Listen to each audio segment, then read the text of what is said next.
교실 속 이야기를 만나봅시다. 학교에서 가장 중요하게 배워야 할 것 중 하나가 바로 타인과 함께하는 법인 것 같아요. 맞습니다. 친구들과 서로 협력하며 목표를 향해 함께 나아가는 경험은 매우 중요하지요.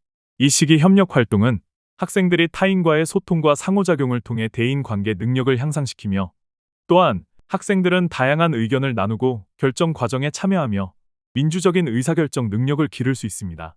마지막으로 다양한 배경을 가진 사람들과 협력하는 경험을 쌓음으로써 학생들은 이해와 존중을 배우고 시각을 넓힐 수 있는 기회가 됩니다. 하지만 협력과 협동을 위해 매번 새로운 활동을 계획하고 지원하는 게 쉽지 않은 것 같아요. 협력의 기회를 제공하면서도 동시에 수업을 더욱 풍성하게 만드는 방법은 없을까요? 그렇다면 보드게임은 어떨까요? 협력과 협동을 이끌어주는 보드게임을 소개해드릴게요. 바로 아발론이라는 보드게임이에요. 승리를 위해서 개인의 능력보다는 팀원들 간의 협력이 중요한 게임이죠. 보드게임을 통해 협력을 경험할 수 있다니 교실 속 활용 방법을 알고 싶어요. 그럼 보드게임으로 협력과 협동을 업할 수 있는 방법을 자세히 살펴볼까요? 오늘은 협력을 이끌어주는 보드게임 아발론을 알아본 후 보드게임으로 하는 협력 활동의 의의를 생각해보며 협력을 이끌어주는 교사의 지원 방안에 대해 함께 살펴보겠습니다. 아발론의 게임 구성을 알아봅시다. 아발론의 정식 명칭은 레지스탕스 아발론입니다. 중세시대 아서왕과 원탁의 기사를 배경으로 숨겨진 배신과 협력이라는 테마를 가진 사회적 추리게임입니다. 인원은 5명에서 10명 정도 플레이할 수 있으며 시간은 15분에서 30분 정도 소요됩니다. 아발론은 두 팀, 즉 선한 팀과 악한 팀 간의 협력과 배신을 중심으로 전개됩니다. 선한 팀은 정직한 기사들과 멀리니, 악한 팀은 사악한 기사들과 모르가나라는 인물이 포함됩니다. 게임의 주요 목적은 선한 팀이 악한 팀의 방해를 받지 않고 미션을 성공시키는 것이며, 악한 팀은 선한 팀의 미션을 방해하여 이기는 것입니다. 게임의 승리 방식은 멀린이 자신의 정체를 들키지 않고 5라운드까지 진행되는 퀘스트에서 3번을 성공시키면 선한 팀이 승리합니다. 그 외의 경우는 악한 팀의 승리입니다. 또한 한 라운드에서 5번 이상 원정대 구성에 실패하는 경우에도 악한 팀의 승리입니다. 이번에는 아발론의 핵심 인물을 알아보겠습니다. 아발론에는 6명의 핵심 인물이 등장합니다. 핵심 인물을 한 명씩 자세히 살펴볼까요? 첫 번째 인물은 멀린입니다. 멀린은 선한 팀의 필수 캐릭터로 미션의 성공에 있어 중요한 역할을 합니다. 멀린은 악한 팀이 누구인지 알 수 있는 능력을 가지고 있습니다. 다만 게임 종료 후 악한 팀에게 정체가 드러나면 게임에서 패할 위험이 있습니다. 다음은 퍼시벌입니다. 퍼시벌은 멀린과 같이 선한 팀의 구성원입니다. 퍼시벌의 특징은 멀린과 모르가나가 누구인지 알고 있다는 것으로 멀린을 보호하는 중요한 역할을 맡고 있습니다.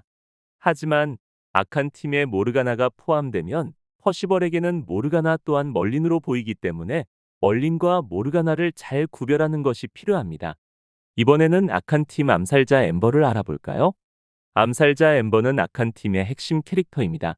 게임 종료 시 멀린으로 의심되는 사람을 지목하여 암살할 수 있는 능력이 있으며, 암살자 엠버가 멀린을 정확하게 추측하여 암살하면 악한 팀이 승리하게 됩니다.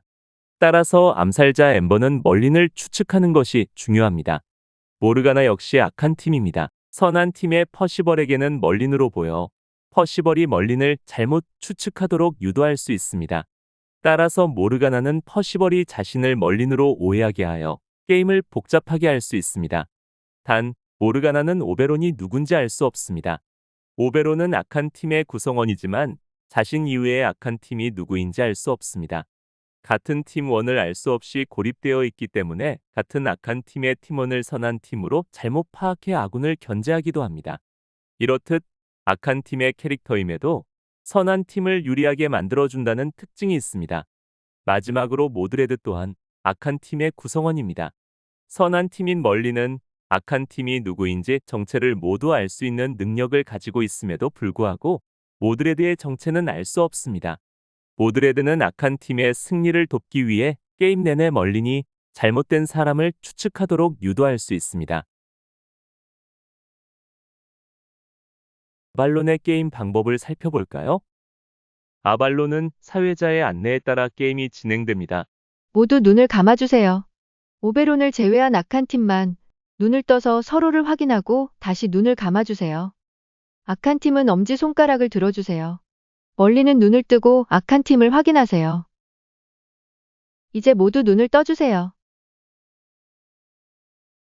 가운데에 퀘스트 임무 카드를 놓은 후 투표 토큰을 놓습니다. 매 라운드에는 5번의 투표 기회가 있습니다. 라운드마다 한 명씩 대표자를 맡습니다. 대표자는 원정에 참여할 원정대를 선정합니다. 원정대 선정이 완료되면 모두 이 구성원에 동의하는지 투표합니다. 플레이어들은 투표 토큰을 가운데에 제출한 뒤 동시에 뒤집어 투표 결과를 확인합니다. 과반수가 찬성하면 임무 수행을 시작합니다. 과반수가 반대하면 투표 마커를 한 칸 옮긴 뒤 다음 대표자가 원정대를 다시 구성합니다. 5번째 투표에서도 원정대 구성에 실패하면 해당 라운드는 악한 팀의 승리가 됩니다. 원정대 구성에 성공 시 대표자는 원정대에게 성공과 실패 카드를 한 장씩 나눠줍니다.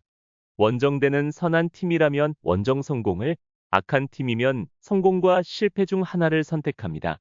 모두가 성공 카드를 제출하면 선한 팀의 승리가 되고 한 명이라도 원정 실패 카드를 내면 해당 라운드는 실패로 악한 팀이 승리합니다. 선한 팀의 승리일 경우 암살자가 멀린을 맞추면 악한 팀의 승리로 돌아갑니다. 보드게임으로 하는 협력 활동은 어떤 의의가 있을까요? 보드게임이 정말 교육적인 경험으로 이어질 수 있을지 걱정이 되기도 해요. 그렇다면 보드게임으로 협력 활동을 진행할 때 기대할 수 있는 교육적 효과를 알아볼까요?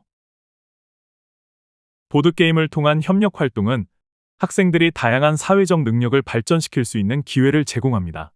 특히 아발론 같은 사회적 추리 게임에서는 신뢰, 의사소통, 문제 해결, 전략적 사고 등의 협력하는 과정을 경험하고 배울 수 있습니다. 조금 더 자세하게 살펴보자면 크게 문제 해결, 의사소통, 분담과 협업이라는 측면으로 나눠볼 수 있겠네요. 보드게임은 학생들이 협력적으로 문제를 해결하는 경험을 자연스럽게 제공합니다.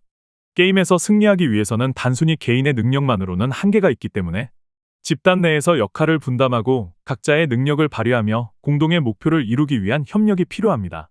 이 과정에서 학생들은 서로 다른 의견을 나누고 이를 합의하는 과정을 거치며 문제를 해결해 나갑니다. 각 팀원은 다양한 아이디어와 전략을 제시하게 되는데 그중 어떤 방법이 가장 효과적인지 논의하고 다양한 의견을 수렴하고 때로는 의견 차이를 조정하는 과정에서 중요한 교훈을 얻게 됩니다. 보드게임을 통해 학생들은 상대방의 의도를 추리하고 명확하게 자신의 의견을 전달하는 능력을 기를 수 있습니다. 게임 중에는 각자의 전략과 목표를 설명하고 다른 팀원들의 의견을 듣는 과정에서 의사소통 기술이 자연스럽게 발전하게 됩니다. 게임의 진행에 따라 발생하는 상황들을 해결하기 위해서는 서로 간의 효과적인 소통이 필수적입니다. 말뿐만 아니라 눈빛, 표정, 제스처 등 비언어적인 소통 또한 중요한 역할을 합니다. 학생들은 이러한 비언어적 소통을 통해 상대방의 감정을 읽고 협력을 위한 더 나은 소통을 할 수 있습니다. 게임의 목적을 달성하기 위해서는 각 팀원이 맡은 역할을 충실히 수행해야 하므로 각자의 책임감을 가지고 역할을 분담하는 것이 필수적입니다. 이 과정에서 학생들은 각자의 역할에 대해 책임감을 느끼고 팀의 성공을 위해 함께 협력하는 태도를 기르게 됩니다. 협업의 과정은 단순히 역할을 나누는 것에서 그치지 않습니다. 각자의 역할을 수행하는 동안 팀원들은 상호 간에 지속적으로 소통하고 지원하는 태도를 배워야 합니다. 이러한 협력을 이끌어내기 위해서 교사는 어떻게 지원할 수 있을까요? 교육적 효과를 살펴보니 교실 속에서 더욱 실천해보고 싶다는 마음이 드네요. 협력을 조금 더 이끌어주기 위해 교사가 어떤 지원을 할 수 있을까요? 먼저 활동의 목표와 협력의 중요성에 대해 설명하는 것이 필요합니다. 보드게임 활동 전 학생들에게 승패가 아닌 협력과 의사소통이 목표라는 것을 안내하며 협력의 필요성을 떠올려 볼 수 있게 할 수 있습니다. 다음으로 협력적인 역할 분담에 대한 설명을 하는 것입니다.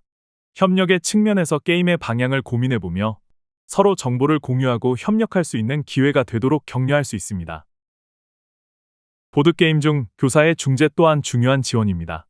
학생들의 의견이 서로 다른 경우 해결 방안에 대해 생각해 볼 수 있도록 짚어주거나 타협과 조율 등 협력적 상호작용을 경험해 볼 수 있도록 안내하는 것도 중요합니다. 모든 활동이 끝나면 평가를 통해 협력적 경험을 공유할 수 있습니다.